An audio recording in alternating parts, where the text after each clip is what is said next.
Salut, aujourd'hui dans cette quotidienne, on va parler de l'erreur la plus basique qu'on retrouve chez beaucoup de débutants, c'est le fait de mal positionner son business en ligne. Alors mal positionner son business en ligne, ça peut être par exemple le fait de partir sur une thématique trop large, comment avoir plus confiance en soi. Mal positionner son business en ligne, ça peut être aussi le fait de faire du multi-thématique, ce qui pouvait encore passer il y a quelques années en arrière, ce qui passe plus du tout aujourd'hui. Donc par exemple multi-thématique, ça va être développement personnel, gestion des finances, ou alors mal positionner son business, ça peut être de prendre un sujet qu'on pense spécifique mais qui finalement reste très vague. Par exemple si je dis je suis coach pour les personnes anxieuses. Et il faut faire très attention avec ça parce que c'est une erreur que font la quasi-totalité des débutants.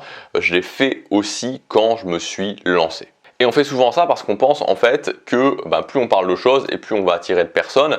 Mais en fait, c'est basé sur quelque chose dont on parle très souvent sur cette chaîne, c'est basé sur le fait de penser que plus j'ai de personnes et plus je gagne d'argent, ce qui est faux, on en a parlé très régulièrement, ce n'est qu'un potentiel. Ce qu'il faut toujours bien comprendre, c'est qu'il y a une valeur par client et cette valeur par client, on dirait plutôt une valeur potentielle par personne qui visite votre chaîne et par personne qui continue à regarder votre chaîne, il y a une valeur potentielle et que cette valeur potentielle, elle peut être elle peut être complètement, ça peut être des échelles qui sont complètement folles. C'est-à-dire que vous pouvez avoir une personne qui va vous rapporter 0 et une personne qui va vous rapporter par exemple 100. Donc tout ça pour vous dire, en termes de multiplication. Donc tout ça pour vous dire que si vous avez plein de personnes, mais plein de personnes qui ont une valeur qui est de 0, dans le fait qu'ils vont jamais vous acheter de formation, jamais vous acheter de produits, ça ne sert pas à grand chose. Donc c'est pour ça qu'il faut toujours vraiment, c'est contre-intuitif parce qu'en tant qu'être humain, on a l'impression que plus il y a de personnes, plus il y a de preuves sociales et plus mieux c'est finalement. Mais c'est pas comme ça que ça fonctionne dans le monde du business en ligne. Ce qui compte surtout, c'est d'avoir les bonnes personnes et que ces bonnes personnes, ensuite, vous puissiez les convaincre, leur montrer que vous êtes la bonne personne pour résoudre leurs problèmes. D'où l'intérêt de bien se positionner pour attirer les bonnes personnes et une fois que vous aurez attiré les bonnes personnes grâce à votre positionnement, il ne restera plus qu'à leur montrer que vous pouvez les aider à résoudre leurs problèmes. À noter aussi que plus vous êtes positionné, plus vous êtes spécifique et plus c'est facile de démontrer une autorité. C'est-à-dire que si je dis j'aide les gens à changer leur vie, c'est beaucoup plus difficile de montrer une autorité que si je dis j'aide les gens à mettre en place une habitude. On va voir comment se positionner. Avant de se positionner, il y a deux choses à faire. La première chose, c'est évidemment de choisir votre thématique. Donc ça c'est la première chose, de quelle thématique vous allez parler. Et une fois que vous avez choisi votre thématique, la deuxième chose à faire, ça va être de vérifier la concurrence. Vérifier la concurrence tout simplement pour éviter le surpositionnement. Le surpositionnement, ça veut dire le fait de se positionner d'une façon trop importante alors que c'est pas nécessaire. C'est-à-dire que par exemple, si vous apprenez aux gens à jouer de la harpe ou si vous apprenez aux gens le tchèque, je pense pas que ça va être, a priori, je pense pas qu'il y ait énormément de gens qui apprennent, qui apprennent aux gens comment jouer de la harpe, et je pense pas qu'il y ait énormément de gens qui apprennent, qui sont des professeurs de tchèque. Donc après, je peux me tromper, c'est à vérifier, mais a priori, je pense pas.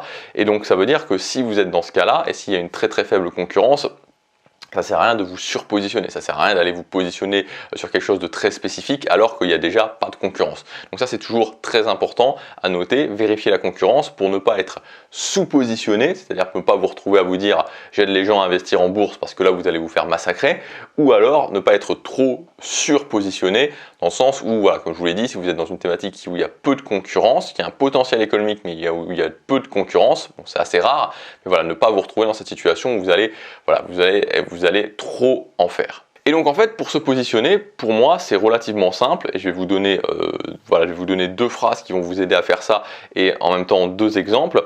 Premièrement, deux phrases qui sont un petit peu les mêmes, mais c'est l'idée un petit peu la même, mais ça permet de voir les choses d'une façon différente. J'aide les X à résoudre Y avec Z, ou alors j'aide les X à arriver à Y avec Z. Donc j'aide les X à résoudre Y avec Z, ou alors, c'est la même chose, mais cette fois-ci, c'est pas le problème, c'est plutôt l'idée d'arriver quelque part. J'aide les X à arriver à Y avec Z. Donc je vais vous donner deux exemples. J'aide les gens qui veulent prendre leur indépendance financière à vivre de leur contenu grâce à la méthode Superfan. Donc voilà, c'est ça ici mon positionnement, c'est que j'aide les gens qui veulent prendre leur indépendance financière, donc voilà, être indépendant financièrement, ne plus avoir de patron, avoir la liberté géographique, à vivre de leur contenu, donc à gagner leur vie avec leur contenu, donc par exemple générer 2000 € par mois, grâce à la méthode Superfan. Donc la méthode Superfan qui est la méthode du business d'une petite audience, un business efficient. Voilà, et donc deuxième exemple, j'aide les gens débutants qui veulent investir en bourse à faire fructifier leur patrimoine sur le long terme avec une stratégie passive et réaliste. Voilà, donc ça c'est mon positionnement en bourse, c'est-à-dire voilà, j'aide les gens qui se lancent, les débutants, à augmenter leur patrimoine sur le long terme avec des méthodes passives.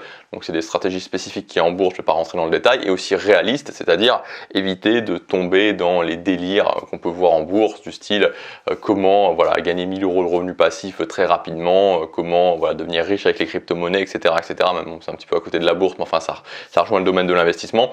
Voilà, donc voilà les deux positionnements de ma chaîne Superfan et de ma chaîne L'investissement en bourse pour tous. Et donc en fait, quand vous utilisez cette méthode-là, j'aide les X à résoudre Y avec Z ou j'aide les Y à arriver à j'aide les X pardon, à arriver à Y avec Z, ça sera beaucoup plus facile de vous positionner. Voilà. Et ce positionnement, c'est ça qui va être vraiment le cœur de votre business. C'est vraiment quelque chose de très très important. J'insiste sur le fait que voilà, c'est presque vital que vous travaillez vraiment là-dessus au départ. Parce que si vous êtes mal positionné, c'est-à-dire que si finalement vous êtes trop large, si vous rentrez dans ce que je vous ai dit au départ, c'est-à-dire que vous êtes dans une thématique trop large, la confiance en soi, ou que vous faites du multithématique, business, développement personnel, etc., ou alors que vous parlez d'un sujet, vous pensez être spécifique, mais que c'est trop vague, voilà, c'est quelque chose qui risque de vous suivre pendant longtemps. Et c'est surtout compliqué en fait, le problème en fait c'est que si vous êtes sur YouTube c'est très difficile à rectifier, c'est à dire que quand on se lance sur YouTube c'est très important en fait de bien se lancer dès le départ parce que ça va vraiment être très important dans le référencement de votre chaîne YouTube, et si après voilà vous changez, c'est beaucoup plus compliqué de faire pivoter au niveau de YouTube. Voilà ce que je voulais dire dans cette vidéo. Je vous rappelle que si vous voulez aller plus loin, si vous voulez avoir des conseils, si vous voulez rejoindre une communauté, il y a le groupe Facebook, le groupe Facebook Superfan, vous pouvez y accéder. Alors pour accéder à ce groupe Facebook, il faut être inscrit à ma mailing list. Donc vous cliquez sur le lien, je le mettrai dans le premier lien dans la description, vous vous inscrivez à la mailing list et vous recevrez directement l'accès au groupe privé Facebook. Voilà, je vous retrouve là-bas si vous nous rejoignez et je vous dis à demain pour la prochaine quotidienne. Salut!